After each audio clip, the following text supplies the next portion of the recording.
Okay, so why don't we start? And like I said, people will catch up, or if they have any questions. Now, are people able to raise their hand and everything and ask questions? Yes, they can raise their hand and ask questions. Okay, perfect. I like that. So if you guys have questions as we go through, please don't hesitate. Please raise your hands. I'm going to make sure. There we go.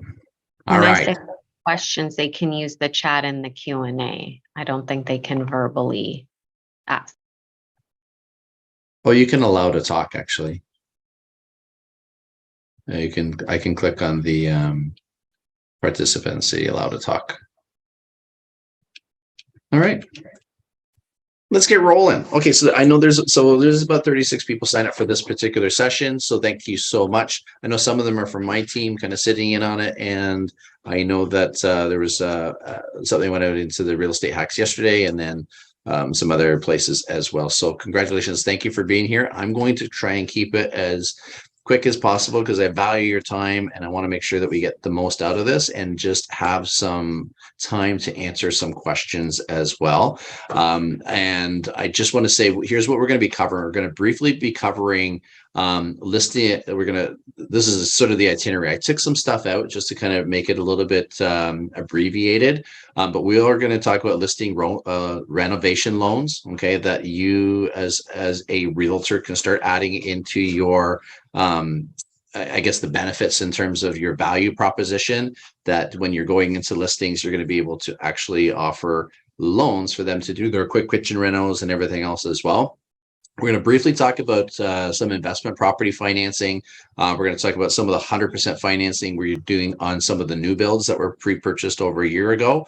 We're going to touch base slightly on rent to own, but we're going to spend the majority of the time on our new shared equity purchase financing program, which I think is going to it's going to change a lot of the ways we can actually help buyers get into homes. So as you have questions as we go through, I'd just like to be as interactive as possible. I kind of like when everybody can shout out, but just put in the chat or ask the questions. Ria's going to be monitoring that, and we will get to your questions for sure. Okay, so just a little bit of background. If you don't know who I am, my name is Lauren Andrews. I'm a broker owner of Dominion Lending Centers Expert Financial. Been in the industry for a while. Our brokerage, we have about 50 brokers or mortgage agents down from Windsor all the way through the GTA. I used to be an instructor for RIA College. I was a former broker of record, former broker for a real estate company, broker of record, but no longer, I don't do that anymore. I'm strictly on the financing side. But the advantage here, especially from where I come from, is I really kind of understand the real estate world and how to help you guys win and sort of stand out. So this is why I like to spend a lot of time educating, especially realtors, because I find that a lot of times realtors like to not really know too much about financing side of things. They say, oh, it's nothing to do with me. But the thing is that, and I get it, but the other side of the coin, especially the way things are changing right now, you need to be aware of some of the programs that are out there. You don't need to know the overall too many details if you don't want to, but you need to know they're available. So when you're asking questions to your clients, you can say, wait a minute, I got a solution for you, because you need to be a solution provider. Okay. Now, before we get into this, I thought there's a couple of things. I did a session. So we're doing a training for a real estate company, do a Pathway to Mastery. We're doing the advanced training for Buffini, and we started talking about some of the upcoming changes that we need to be aware of. And I was surprised a lot of people didn't really know the degree of those. So even before we get into some of the financing side of things, I'm going to talk about two elements that everybody should be aware of. And we talked about, and you may have heard it, is the foreign buyer ban in Canada. So this is pretty significant because it's not just they have really, really ramped up the consequences of what's going to happen if somebody who's a non-resident, so that's even if somebody's here on a work permit, ends up buying a home. There's some significant consequences to the parties that are involved in that. That could be the realtor. It could be the mortgage agent. It could even be the lender, right? So, and they're talking about fines up to $10,000. Okay. If you are engaged in helping somebody that buys a home in Canada over the next 2 years who's not a resident of Canada. Now, this and above and beyond this, if this actually happened, and this is for any agreements that I just talked to another realtor about 15 minutes ago. She started panicking because she knows somebody that was on a work permit, bought a home. They're already in agreement right now. That's okay. But after January, it's kind of, that's it. It's kind of cut off. There's no, you can't get into agreement, purchase and sale agreement. And this includes, let's say, for example, I'm part of a holding company and you have the directors of a holding company, but there's one of the directors that are a non-resident, right? So same thing, like that would apply to this restriction.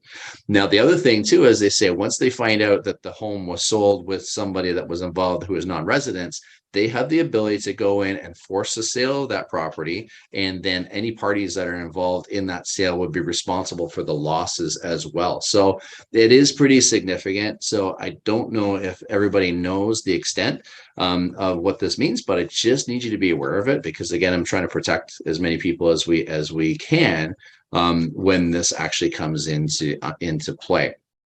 The other thing too, just a note on this applies for any regular home purchases and up to duplexes. Apparently triplexes or above are okay. But that's the only exception to it. But I would just double check, obviously, with before you get into that any type of purchase when you're dealing with non-resident. Okay.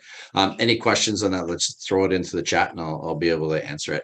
The other thing that's interesting too is the City of Toronto vacant home tax that is coming to effect next year as well. So apparently sometime in December, I thought it was December 12th or something like that, is don't quote me on the exact date. You need to register your property if you live in the City of Toronto with the City of Toronto website, and basically do your declaration that it's occupied.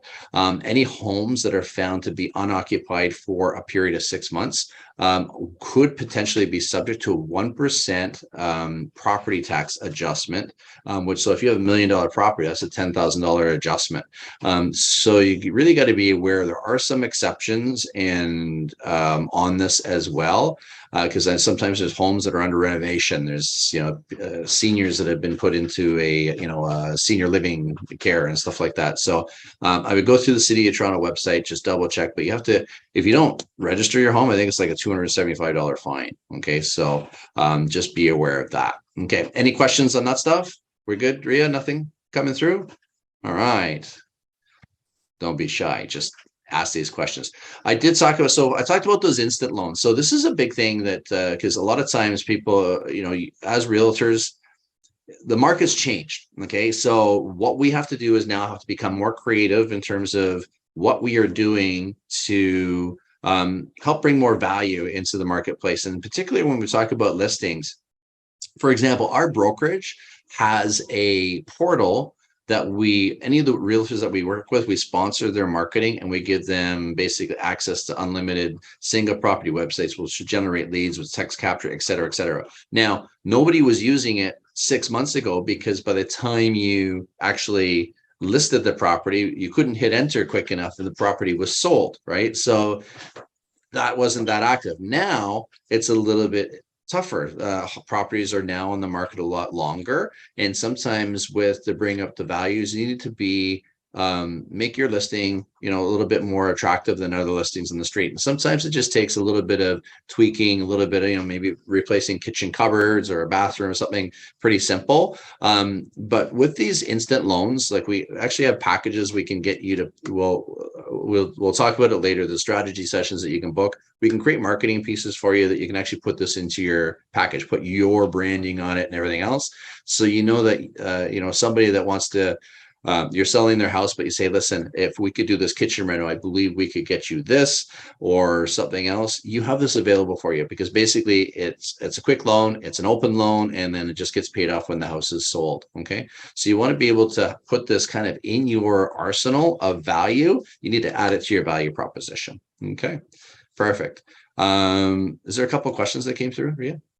Yes. So in regards to the instant loans based on refinancing property someone owns.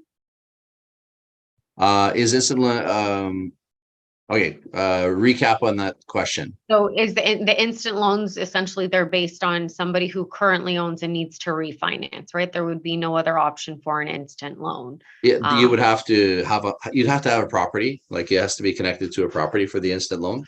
But it could be on any property. It doesn't have to be, it could be a rental, it could be owner occupied. I'm not too sure that's answering the question. Hopefully it is. And That then would be, in regards to the non-resident, is for a non-resident is buying a triplex, will the client be able to get the mortgage as a foreign buyer? so with the triplex, it might be a little bit different. So it might be financing, it could be potentially be under the commercial side of things as well. That I'm gonna have to really look into it, because especially if you're a foreign buyer, you need to qualify differently when you're talking about foreign buyers, right? So there's different lenders that have different criteria for that.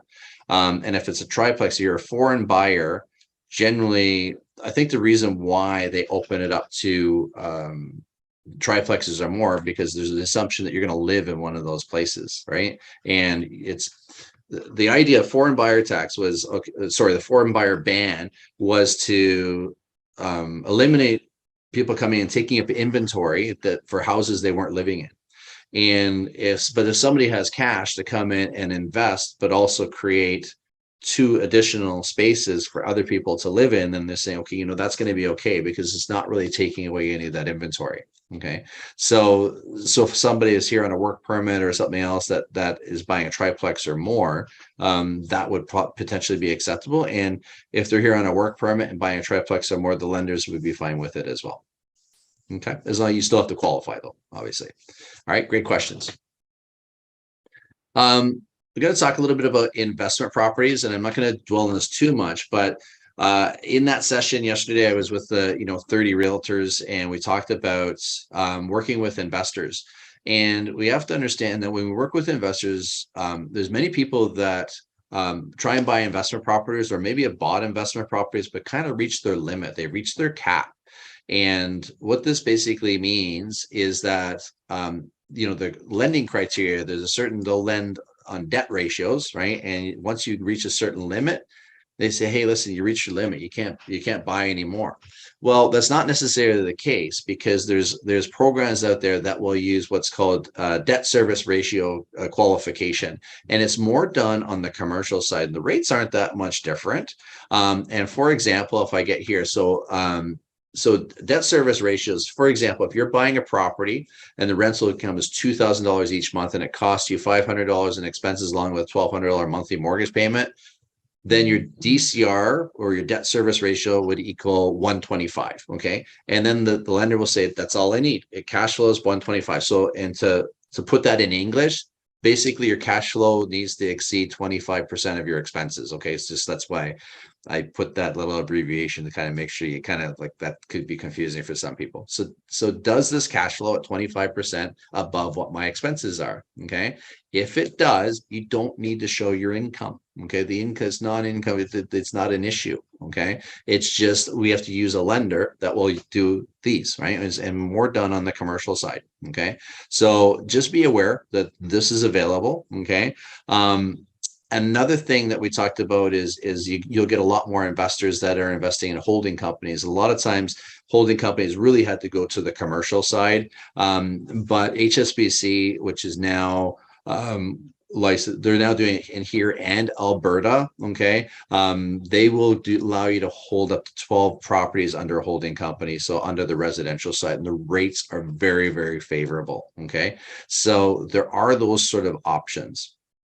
The next thing, and this is a big thing that I'm getting right now too, is when you're buying an investment which is a fiveplex or more, there's a newer program. I said new about 6 months ago, but it's probably over a year now, that you can purchase up to $20 million, okay, with a down payment as low as 5%, and amortization's up to 50 years. Okay. There's no TDS, no GDS requirements on this. Okay. So you could have somebody that could potentially not qualify for an $800,000 regular purchase, but they could qualify for a 2.5 million because now we amortize it over the 50 years, and we had to put a 5% down payment. This is an insured program. This is a CMHC insured program. They are trying to put out incentives for people that are investors to create housing. All right. So what they're saying, how do we make it easier? How can we help? Obviously, by reducing the amount of down payment that we need to put towards these, it would help the investors. And by spreading the amortization longer, reduces our month-to-month expense costs. So therefore, it cash flows. Okay. So you can use this to buy, seniors, buildings. You can buy, anything 5-plex or more, 5 units or more. This particular program can apply to that. Okay. So that is a quick summary of that one. Next thing, we're going to talk about financing on new builds. So right now I'm getting more and more of these where people have bought a home over a year ago, 2 years ago, they're finally closing. And what happens here is sometimes people, especially if you're an investor, and maybe not even if you're an investor, but you want to get more equity out of the home. So if I bought it a few years ago, but the property value has gone up, we can actually finance it at the current market value. Okay. There's a few different ways that we do it. Okay. It just depends on everybody's situation, because sometimes we can close it with the regular lender, just like we would, and then just refinance the day after at the actual current market value. Okay. Or we can actually use a different sort of lender and do it at the current market value right from the start. Just depends on everybody's individual situation. So for example, here you had a purchase of $675,000 in 2019. 20% down payment was $135,000. So the mortgage needed to close for this is $540,000. So we close this regular or with a private lender. But now let's say the current market's $980,000. So we can actually finance 80% of the 980, okay, giving you a mortgage of 784, which is like 116% of the financing of the original purchase price. Okay. This gives about $244,000 back into the client's pocket, so they can now go buy the next investment property. Okay. Any questions on this one? Nope. I'm rapid firing. I'm going through this quick, so this is good. Next one, we talk about rent to own. So I don't know, I wanted to do some polls. I didn't get it in here, but if people are familiar with rent to own, because there's so many different types of rent to own programs out there. So I just want to give some clarity on what exactly rent to own is. And rent to own used to be a really good way to actually get into a home under certain circumstances, and it still is in some instances. And we're going to compare this to what the shared equity financing, the newer one, is, and talk about some of those differences as well. So why would I get into rent to own? Who would get into rent to own? Well, it's people that probably have a minimal down payment. Save, you probably need between 3 to 5%. 3 is a very, very minimum, but you're probably pretty close to 5%. But there might be credit or qualifying issues as well, right? So basically, how I'm declaring my income right now is not suitable for the lender, or my credit's low. Maybe I had a previous bankruptcy. I need more time to have that corrected in my bureau and help my credit go up. So I can either try and work on all that right now, wait 3 or 4 years, and then try and buy a home. Or maybe if I buy a home today, I can kind of secure what that future value is and get into the home today and then take it over in 3 or 4 years. Okay. So that's where the advantage of rent to own is. So for example, if this house is listed at 600,000, and let's say we have a market appreciation of 8% per year. Okay. We're going to estimate that. I know there's been an adjustment, but you can anticipate that it's still going to increase. Okay. The down payment that you would require for something like this right now is $35,000. Okay. So we have 2 options. We can rent and save and then buy it later, or we can maybe choose rent to own. Okay. So what would this mean? Let me go to this one here. This is a little bit better. So if I rent and save, okay, my monthly costs are about $34.05. My purchase price at the 10% in 3 years from now is going to be about $755,000. Okay. Of that $600,000 home, because it's increasing 10% per year. The mortgage I require is about $705,000. Okay. And and so if I compare it to renting, rent to own today, my payments are higher. Okay, why are my payments higher? They're because I'm carrying that rent portion, but I'm carrying an increased amount that's going to contribute towards my down payment over a period of time. Okay, so that's the one thing with the rent own, you're going to find your payments are higher. Okay, because if I have to save X amount with over 3 years to have that down payment, to have more of a down payment, then that's going to be incorporated into all my payments because it goes right to a trust fund. Okay. My purchase price in 3 years is $655,700. Why is that $100,000 less than if I waited? Because what happens when you get the rent to own, there's a pre-designated takeover price when you take that home back over of what that is. So you're actually securing the actual future value of that particular home today. Okay. And you're going to buffer against those increases that you're going to have in the marketplace. So that's where one advantage is. I know that there's a lot of people that would take rental in 3 or 4 years. All of a sudden they say, wow, now I'm taking over the house. They would sell it the next month because they just made an extra 100,000 and go buy the next home, which is fantastic. So that's a good part of where rent to own is. It kind of secures that future value. In that way, you're not paying or waiting and trying to get into a home, and nothing that you're paying in your rent is going towards anything that's going to be benefiting you. Okay. So the other thing that I want to just clarify too, because another time I say, Lauren, well, how do you find a rent to own property?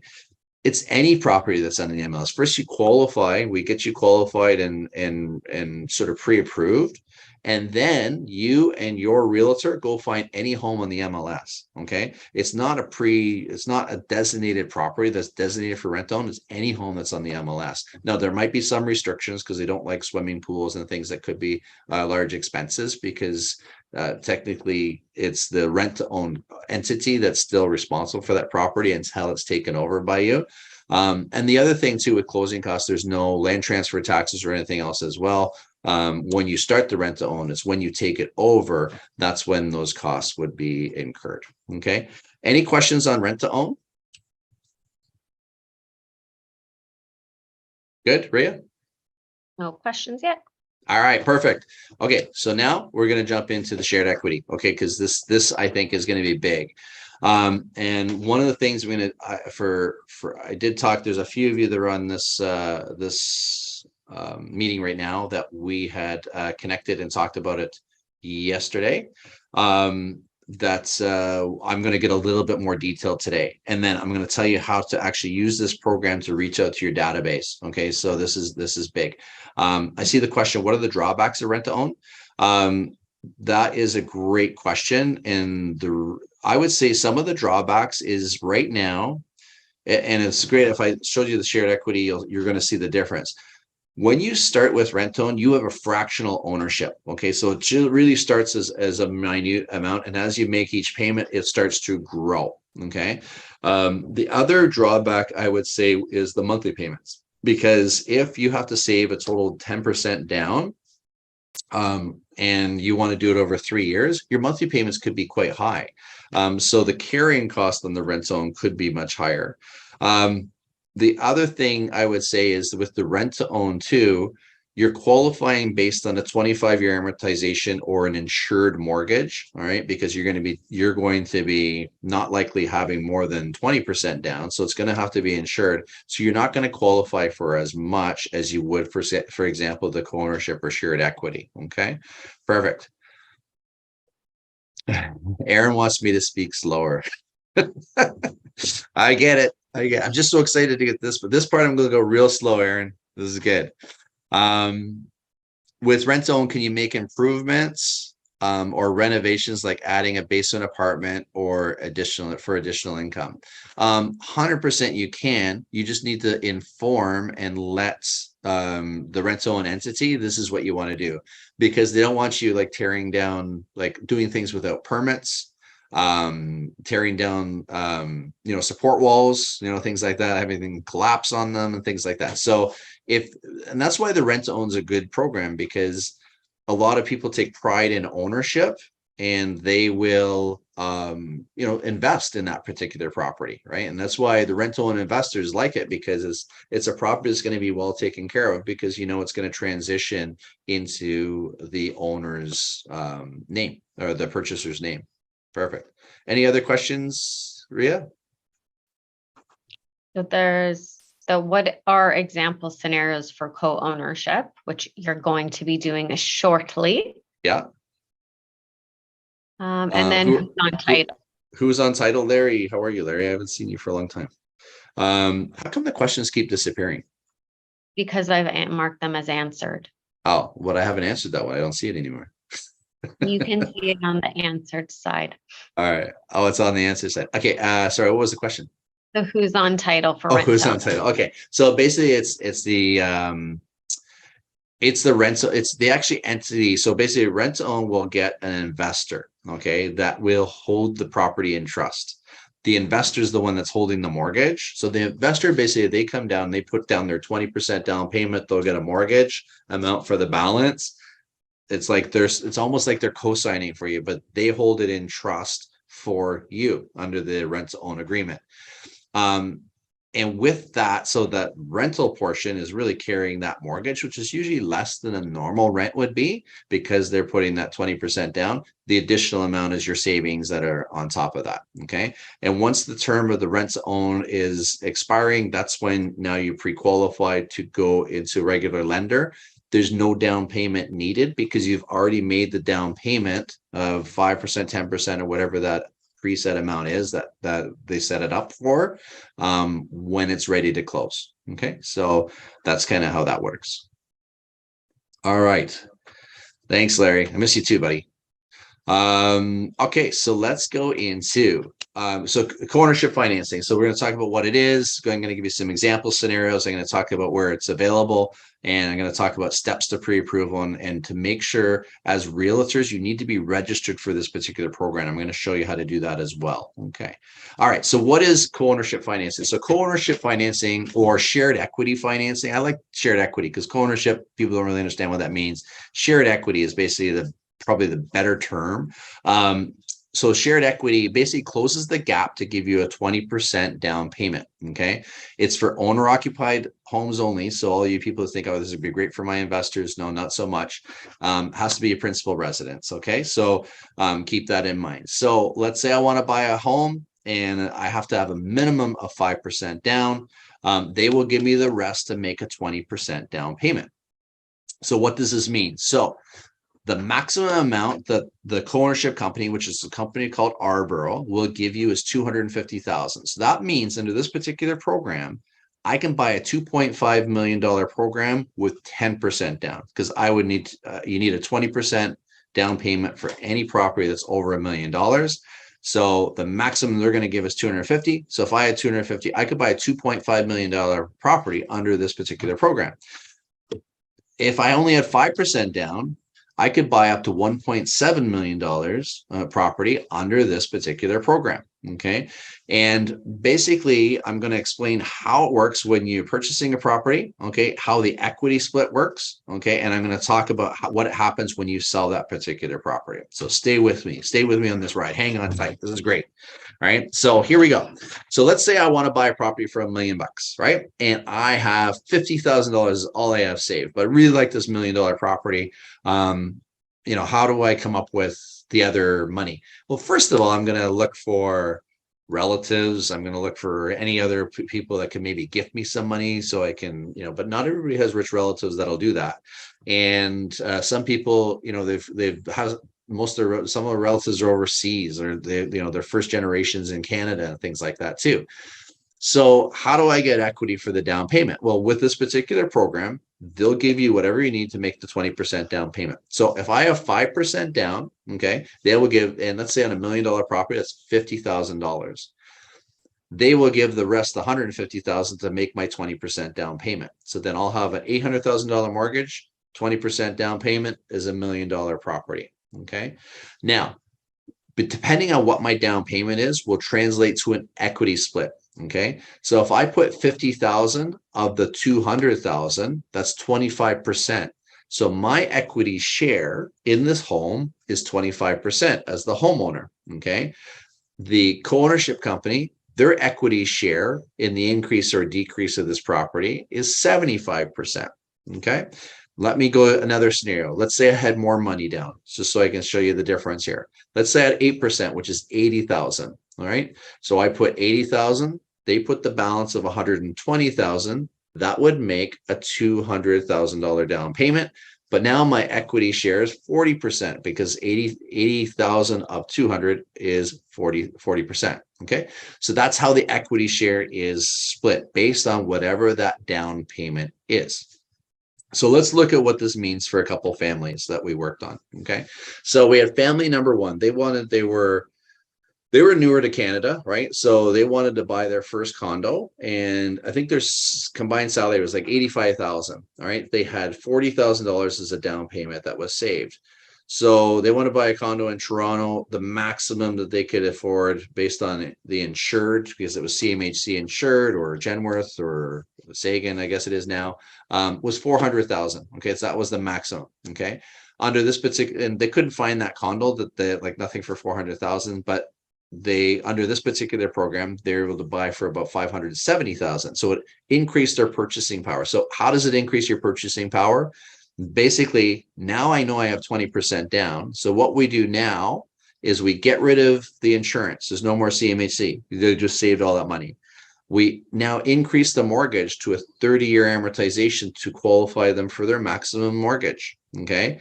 And then we add 20% down payment on top of that, which increases their purchasing power. Okay. That's the dramatic difference that it makes when you're using this. The other really cool thing when I did this for these guys, their payment difference was less than $248 per month between 570,000 and 400,000, because again, got rid of those fees, increased it to 30-year amortization, and therefore the payment difference was very minimal. Okay. Family number two, they have really good income. They were doing really, really well, but they had $100,000 saved. So family number two is interesting because they were renting for about $3,600 per month. Okay. They had 3 kids and they wanted to buy they could not find, so they wanted to live in the GTA, but they couldn't find a 4-bedroom home that was under $1 million. Okay. And remember what I talked about, if you have any property that's over $1 million, you need a 20% down payment. Okay. So maximum we could get them here is 900,000 because it had to stay high ratio, right? Because they didn't have the 20%. Under this particular program, they end up finding their 4-bedroom home at 1,150,000. Okay, so that's how it makes a big difference in terms of how much more you can qualify by adding that 20%. So when we go through here, sorry guys, this should be off. Oh, my phone keeps going on. There we go. It's off. Sorry about that. Okay, so I talked about that actually. So let me go through here. So the other thing we talked about that is interesting with this particular program is closing costs. Okay, so I'm going to talk about this first, and then I'm going to talk about what happens when we sell the property. Okay, one, we eliminated the insurance. Okay, so there's no more insurance. The land transfer tax is also split proportionate to the payout. So for example, the homeowner would always get the 100% of the first time home buyers incentive if you are a first-time home buyer. And by the way, you don't have to be a first-time home buyer to use this. It could be for repeat buyers. That's another question I know is going to be asked. And for example, on an $800,000 purchase, if I put the $50,000 down, that gives me a 31% equity share. Okay. The total land transfer tax on this amount is $12,475, assuming it's not in Toronto. Okay. Arborough, the co-ownership company, would pay $85.76, their portion. The client's portion is $38.98 minus their first-time home buyer. They actually get a credit of $525, so they can actually end up purchasing and not owning any more land transfer tax. Actually getting credit, not having to pay that land transfer tax. Okay, it's good. So what happens when I sell the property? Okay, this is really important, right? Because now it's like, okay, kind of get it. Gave you 20%. What's the catch? What's going to happen when I sell? Okay. So understand, so there's an equity share. So you're able to buy this property because they're actually contributing and give you that down payment to allow you to get into the property, which translates to the equity share. All right. So let's use this scenario. So let's say that $1 million home that we bought that I put, say, $80,000 down in. Okay. Now I sold it at 1.5 million, let's say 5 years from now. Okay. So 1.5 million. Now I started out with an $800,000 mortgage, but let's say over the 5 years, I paid $100,000 off on the mortgage. Who gets credit for that? The homeowner. It's their home. I get full credit for that. So now instead of being paying rent every month, now I've been actually contributing towards equity for myself for all those mortgage payments. Now I've got $100,000 of equity because I paid down the mortgage. Okay. Now let's look at the net proceeds. Okay. So of that net proceeds, okay, 280,000, okay, would be mine for my 40%. Okay. And Arboro would be at 60%. They would get 420,000. So let me go to this chart to show you the grand total of what I'd be walking away with as a homeowner. Okay. So the increase, 280,000. Okay. My mortgage principal, 100,000. So now I just walked away with $380,000 of equity out of this particular property. Okay. Arboro, the ownership company, would get, say, 420,000 because it's just of the increase or decrease. Now, what would happen if it didn't increase? What if it was the same amount? Well, I would get my $80,000 because I still have that equity in it. I would still get my $100,000 as the homeowner. Okay. So I'd walk away with 180,000 and Arboro would get their 120,000, their original amount. All right, Lauren, what would happen if the market tank went down to 800,000? What would happen? Okay, so we both just lost all our equity because because everything just went into the tank. As the homeowner, I still get all my principal payments because it's my home. I made those principal payments, so I would still walk away with 100,000. Arboro would walk away with nothing. Okay, so they share in the risk of it going up and down. The equity portion is only on the increase and decrease. They're not ownership on the house or anything else.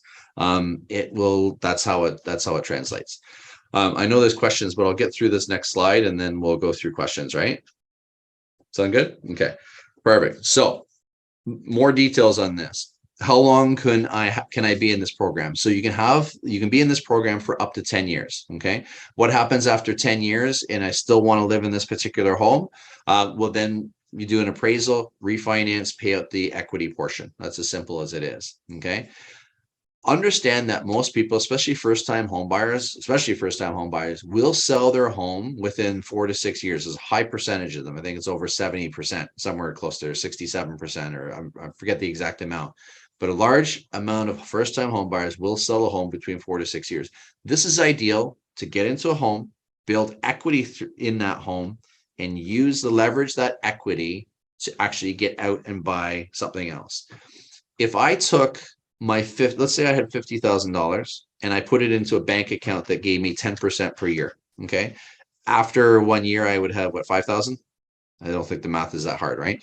But what if I took my $50,000, okay, and then put it into $1 million property that was increasing by 10%? So now I've just changed I've doubled my money in 1 year because I've used the entire amount of that property to increase and leverage to increase my equity position. Okay, so that's kind of where the magic, if it does work. So up to 10 years, the co-ownership or the shared equity entity is not on title. Okay, they are not going to show up as a lien. They're not going to show up as a mortgage. It's just going to be the owners on title. There is a beneficiary agreement in the background showing that they have a beneficiary interest in the property that would prevent them from selling it without their permission and things like that, or refinancing, but they're not on title. So no matter where I do my financing, okay, or there's only certain lenders that actually accept this right now, we can move it from one lender to the other a year after, because now there's no more down payment element. I could go anywhere really I wanted to. Okay, as long as the lender's okay with that. I can sell at any time. Let's say the market goes down. I need to sell. I lost my job. Is there any restrictions? No restrictions whatsoever. There's no expectations in terms of, as long as you're selling it at fair market value, you're not selling it to Uncle Nunzio for 20 bucks and trying to, beat the system.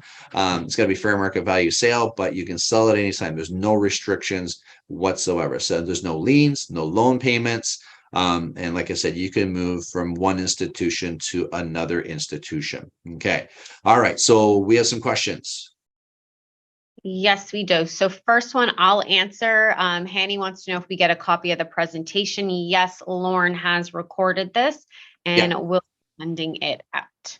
Yeah, perfect. Okay. So next question. There is a question for rent to own, so we can do that after. We'll stick with the co-ownership questions for now. So for shared equity program, does the investor take a payment from the buyer, or is it just equity that they have? How does the investor benefit?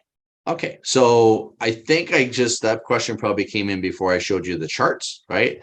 Basically, they're investing, they're banking on the housing increasing over time, because that's what it is. Because you look at all the signs are saying, yeah, you know what, there's not enough housing right now. So what's going to happen is the values are just going to go up and up and up, right? So that's what the whole program premise is. So there's no payments, there's nothing else. That just they actually get paid once the home is actually sold. They take the risk in whether it's the market goes down. Okay, that's the other part, of what they do. They actually also have what's called, let's say for example, I was on a call with them yesterday with a potential lender that we're connecting with. And it was interesting because they have what's called a rainy day fund. So let's say, for example, the buyer lost his job, got into trouble or whatever. They actually have a rainy day fund that will actually help for a period of time, that the client make the mortgage payments, right? So they're not getting kicked out of the house and everything else. So there's a lot of, I guess, benefits that have been put into this to say, hey, listen, how can we help people get into homes? How can we how can we make a difference? How can we impact more people's lives in a way that we can do it that makes sense? And at the end of the day, it's like people say, well, geez, I have to give up an equity position in my home, but what are my options if I wait 4 years, 5 years, 6 years to get into it? What's that home value then? If I can get into a home today and allow me to use that home to build equity today and what it's going to be tomorrow, then sell, take out your equity, and now you got something that you can actually use to buy your next property, right? That's ideally what the program's best for.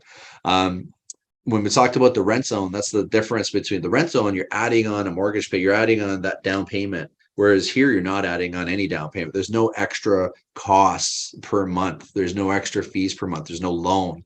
It's just you have an equity position. And for example, if I put $50,000 down on $1 million property, I have a 25% equity position. In rent to own, I'm never going to have that. Okay, I will never have a 25% equity position because I'm starting fractional. I'm adding, just trying to get 10% down payment. So I'll have a 10% equity share by the end of the 2 years or 3 years or 4 years. Okay, so that's another part of the differences.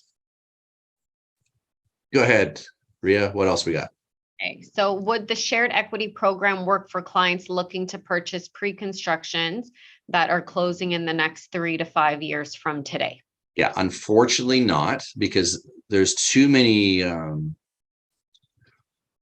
intangibles with pre-construction, right? But especially now when you see a lot of the costs are being incurred and passed on to the buyers, and closings are being delayed and everything else. So we're really just talking about resale homes. In fact, why don't I want to go through this because I know these questions are going to come up. Let me go through a couple more slides. We'll get to the rest of these questions here too. So where is this available? Okay, is another really, really important one because I know you guys might be coming in from all these different places. Right now, it's available within the GTA. So we're talking Toronto, York, Durham, Peel, Halton, Dufferin, and Simcoe. Okay. That's where it's currently available. And then starting in February, it's expanding to Hamilton, London, Kitchener, Guelph, Waterloo, I forgot to include there, right? So it is slowly expanding, but those are the areas that we're looking at right now, all of the GTA, okay? And then these pockets, okay? So if you are in a pocket that's outside of this, you might be able to help with the clients that are moving inside these pockets, but that would be, you'd have to be in these particular pockets for this particular program to work for you. Outside of these pockets, rent to own would work, right? So that's where another difference between where I go rent to own versus the shared equity. All right, next question. Okay, so will the property buyer have to get improved or liked, or does the property that the buyer is choosing, does that have to get approved or liked by the investor? Okay, I'm going to park that. I'm going to go through some of the stuff that you would need from the realtor standpoint in terms of what they're going to look for, because that's the next part of these slides as well, right? Maybe I'll go through this right now too. Maybe I'll do it and then we'll finish these questions. Okie dokie. So I just got a few more slides and then we're kind of done that. Okay, so steps to get qualified. This is a customized program. There's only 2 brokerages in Ontario that can actually submit these deals, and we are one of them. Okay, and so basically, if you're working with another mortgage broker or whatever, you need to have them connect with us. We'll show them how to get the deals over to us that we can help them submit it. But there's a lot of stuff that needs to be put into place. It's not just a regular send it off to the lender, get a quick pre-approval, this and that. We do there is a pre-approval process that we go through. And as a realtor, you need to be onboarded with Arboro as well. Okay, so basically what we're going to be doing is giving that pre-approval. As the realtor, there's a few requirements that you're going to have to do as realtors. One is you are going to have to do a CMA. So just like you would normally if you're looking at a compare market analysis of a home relative to the other homes, same thing, CMA. You do the CMA and that'll be part of it. And also what will happen is, and it's probably not as much as an issue now, but what was happening before when it was multiple offers and then people didn't want to put conditions in, we would come back and Arbo would give you like a maximum bid price on that particular home based on what their criteria is. They can turn this around really quickly. That's not as much of an issue anymore because now you can get stuff with financing conditions and inspections and things like that as well.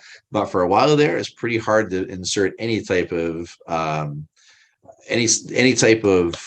conditions in a property. So what we would do ahead of time was we get the property, get the MLS, you'd already have the pre-approval of the amount, make sure the lender's okay with it, you'd send in the CMA, and then we would be able to go in without the conditions. There'd also have to be an addition to a home inspection, okay, which in the case where the market was crazy, we've added a clause that say it is no bearing on they're not going to come back from the home inspection and say, oh, by the way, we don't want to buy it because of such and such. But now we don't have that thing. So basically there's 2 major criteria. We need a home inspection, okay, done on the home. Okay. Want to make sure it's not leaning to one side or big cracks in the foundation and things like that. And you also need a minimum 40 days to close. Because sometimes I have people that come to me and say, listen, my clients bought a home, but they're struggling trying to get this money in from their relatives. Can they do this program? As long as we got like 40 days, sure, no problem. You already got the purchase and it fits within these areas. We can look at trying to get it done through this particular program. But there's a lot of stuff that kind of needs to be done before closing. So we need at least 40 days before closing, right? Which most of the time it's more than 40 days when we're buying houses now anyway. Okay. Does that make sense? Perfect. A couple other things that I'm going to say. So when you register, basically you got to go to you got to register at arboro.com. Okay. And there is a sign up form now. They finished their onboarding sessions for the year. But there is a sign up form that you would sign up because you need to get access to their portal, and their portal will have resources that you're going to use when you're using this particular program in terms of the CMA, the criteria, and everything else. The other thing that I would suggest is, and Ria will put it into the chat as well, is to schedule a strategy session, okay, with myself, either myself or somebody from my team, to talk about how you can actually leverage this program to start bringing people into your world. I guarantee there's percentage of realtors that know about this program is like minute, and even mortgage agents, right? A lot of them will not know about this particular program. And the thing is, you need to be a solution provider to help people get into homes. You might have people that have given up because they felt they were outpriced in the market or didn't have the down payment and everything else. This is your chance to actually reconnect to those people and say, listen, you know what? There's an amazing new program that we have that I have access to now. And I'd like to get you some more information on it and see if it's the right fit for you. When our clients come in, we look at this program, we look at the client first. And then because there's been many that have said, hey, listen, I really like this co-ownership program. This can get me into a home sooner. But then we've looked at it and say, hey, listen, I got another solution for you. If we can do this, and maybe we didn't have to use this program, right? So we'll always look at options, but sometimes this is the way. This is the best way to get into a home a lot sooner. And then what we'll do too is we'll set up marketing for you, right? So it's basically you can put your branding on it and everything else.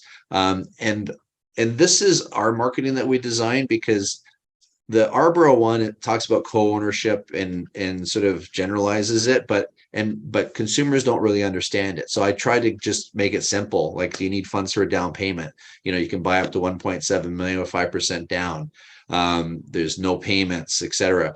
And what'll happen is people will reach out to you and they'll say, tell me more information about this program, whether it's the right fit or not. That we figure that out as it goes, but you're going to use this as kind of leverage to help bring people into your world, bring more value to the people that you're connecting to. Reach out to your database. Like, the great thing, like we were going through scripts yesterday with the training we were doing. And, one of the scripts that we were talking about is, hey, listen, you know what? One thing that the reason I'm in this particular industry is because my desire to help impact people's lives and help them get into homes. There's a great program that has just come out that's going to help a lot more people get into homes. And, now they can buy homes with, as long as they have at least a 5% down payment, it's going to increase their purchasing power. Do you know anybody that we can help together, and share that experience of helping somebody get into a home? Maybe you might come across somebody that would. We can help you with the scripting. We can help you with everything else, but it's a great way to reach out to people that you're connected to. Okay. All right. Okay. Questions. Let's go to questions now. We're good. Oh. For the shared equity, does the investor or beneficiary have to approve or like the property? Okay, so same thing. It's just basically we want a home. It has to be within a certain area. Okay, so for example, if I say Simcoe, it's going to be the popular areas of Simcoe. It can't be like tiny beaches. I don't know if that's even in Simcoe, but it can't be like a farm property off. It'd be like Barrie, no problem. Yeah, that sort of thing. So, but we'll know, like if you say, hey, listen, here's the MLS, here's my CMAs, they'll say right away, yep, no problem, right? And the other thing too now is we can do this with an alternate lender, and we can do it with a lender, right? So we have two options right now. Now, let's say, for example, I'll give you this scenario because this is a great example. You deal with people that are business for self, right? So if I asked you, if somebody that showed a business for self individual that had $50,000 in savings for a down payment, that on paper their net income was 50,000, but we could help them buy $1 million property, you'd be like, what do you mean? Right? It doesn't mean. And hey, listen, we're self-employed. Like, we're mortgage brokers, realtors, we're all self-employed. We know that we deduct everything that we can under the sun, so we don't have to pay Trudeau anything more than he's getting right now, right? So we want to make sure that we're reducing as much as we can. But then we go to a lender that just does stated income. So we'll use business bank statements for 6 months. We'll use the gross earnings. If you're a realtor, we'll use your year-to-date gross as your income, right? And you can buy a home with as little as the 5% down, whatever that price is, but it dramatically increases your purchasing power, especially business for self people. They're almost easier than people that are not, which is kind of against the people's way of thinking, because the problem with business for self people, they think they're going to qualify with the banks, and they won't. But we go to an alternate lender, and maybe 0.75% more than an interest rate, is much more value to them than them having to declare more income, pay thousands of dollars of more taxes just to try and qualify for a mortgage of say 0.75% on interest rate. It just doesn't make sense. And once we explain this to, most business owners that understand it, they know exactly the channel that they want to go to, because they don't want to pay $40,000-$50,000 extra in taxes to qualify for a mortgage to save 0.75 on an interest rate. It just doesn't make sense, right? So this is where those scenarios, having those lenders, okay, and those options are really, really important. Yeah. Next question. Right. Does the borrower have to sell the house within 10 years? Great question. So a couple of things. You can refinance. Let's say, for example, after 5 years, I win a lottery and I want to, I just want to get their equity position out. And maybe it might be better to do it sooner than later, because after 10 years, the equity position increases. I can choose to refinance. Okay. Now there's a minimum criteria. There's almost like a trigger. I hate to use the word trigger rate, but there's a trigger amount or percentage that as long as it's over that percentage, no problem, you can do it. And it's between 6 and 7% rate of return that Arboro would say, yeah, you can refinance and pay us out. As long as it gets over that 6 to 7%, you're good. Okay. But if, let's say the market tanks and you're trying to refinance it there, they may say, no, we reserve the right to wait until it gets to whatever.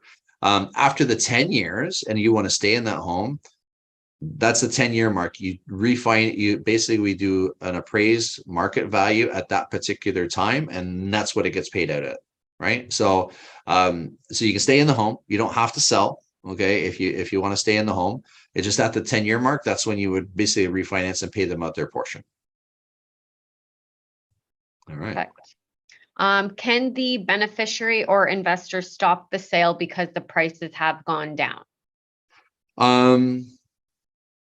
No, sale is sale. So they actually have the right, it's in their clause. They actually have the right, if let's say values have gone down and price values or whatever, they do have a right to make an offer for the property to purchase it, right? So let's say, for example, they want to keep some equity, they want to, I guess, keep the home, allow it to accumulate over time and then sell it. So they do reserve that right, but there's no restriction on you selling whatsoever. They won't stop a sale.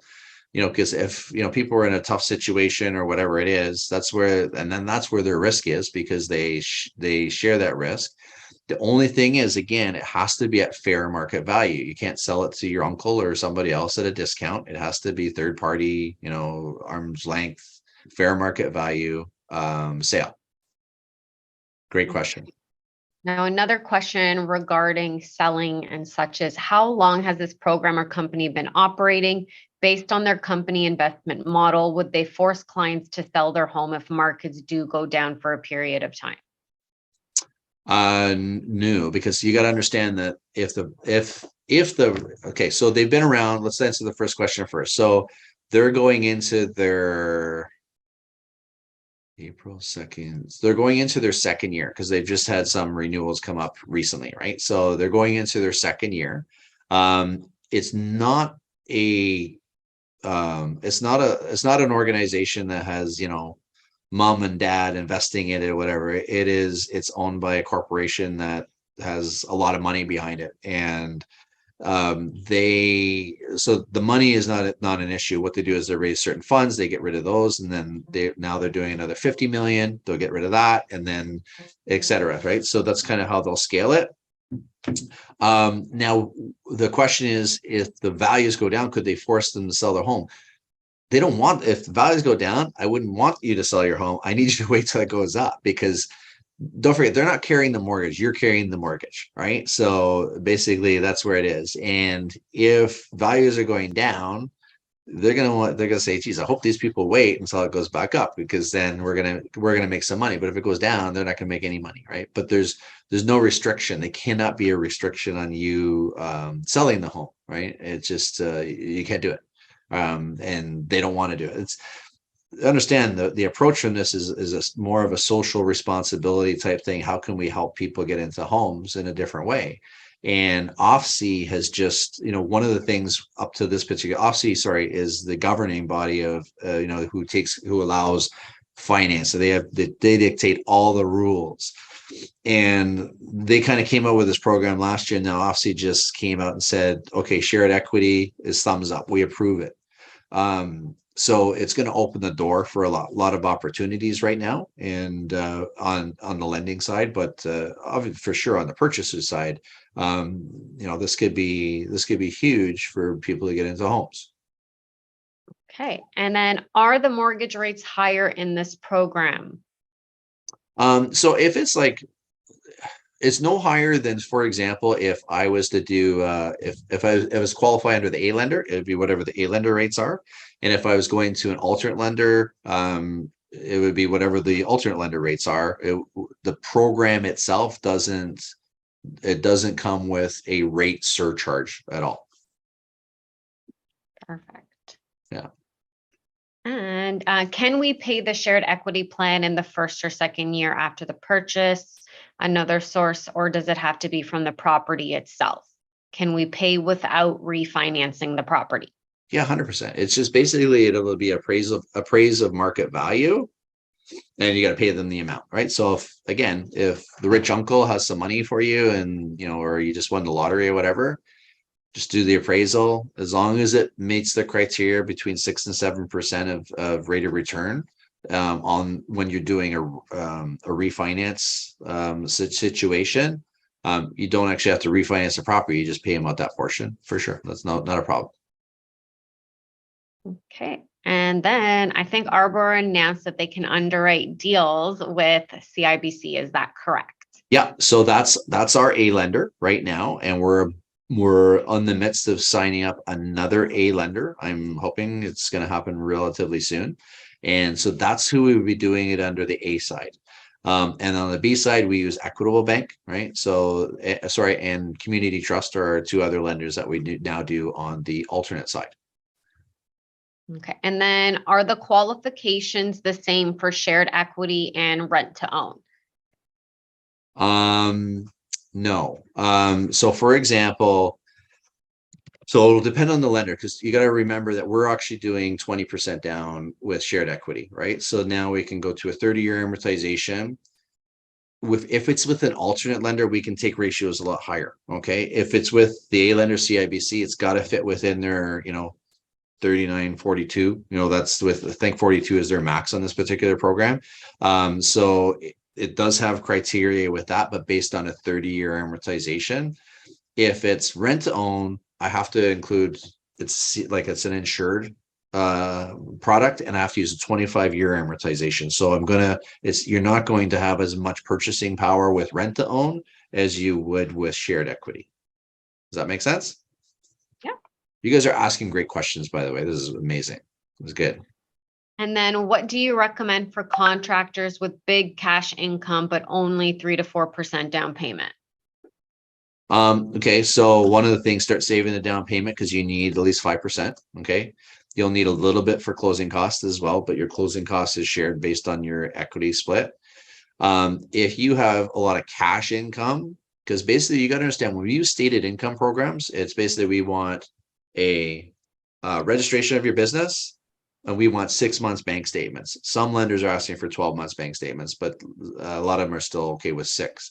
And we add up all the deposits, the gross deposits, and then we deduct reasonable expenses against it to come up with a gross income, right? So it's more of a stated income approach. So with that, if I have somebody who says, yeah, I get paid in cash all the time as contractors, I say, listen, for the next 6 months, when you get paid in cash, put it in your bank account, right? Because I can't show cash, but I can show a bank account, right? So part of it is, when people come into our world, it's about coaching them how to take the next steps, right? And how to get there a little bit sooner, and say, hey, this is where you are right now. Here's where we want to get you to. Let's come up with that plan, right? And maybe it might take a few months, because just the way they've positioned how they're taking their income in, right? But if I can show the lender the cash flow, right, and from the business and everything else, and they qualify, then day after, if they don't deposit the account, I don't care, because we just got them qualified based on what we show in the lender, right? But it's real. It's not cash under the mattress sort of thing. Good stuff. More questions. I want more questions. I want more. Question is for in regards to rent to own, is a lawyer involved for the tenant and investor? Yeah, so basically the investor has already kind of been pre-screened, and they'll have their own lawyer. And for the rent to own purchaser, they will need what's basically independent legal advice, right? So they would need to get their own lawyer to review the whole contract, make sure they explain to them exactly what it means, what happens if they don't make the payments, etc. So they have to fully understand everything. So they would need their own lawyer for that for sure. All right. Anything else? Nope. This is great. Okay, so and again, I would encourage you, if you can block off a time for Strat, we can send you when we go through this. We'll talk about a little bit of strategies in terms of how you can leverage this program. There's some other ones I didn't go through as well, just for the sake of time, because I knew this one would take up a little bit more time. And just want to make sure that we're kind of all heading in the direction that we need to head in together, and we want to help you. All right, that's it. Any more questions? All right. All right. Perfect. Thank you so much. I think they're going to automatically get a copy of it, right? Doesn't it automatically send? I'll double check. We'll double check. Okay. So any questions in the meantime, please don't hesitate to reach out. We're here to help. And hopefully, this helped a few people as well. Okay. Excellent. Have a great day. Thanks, everyone.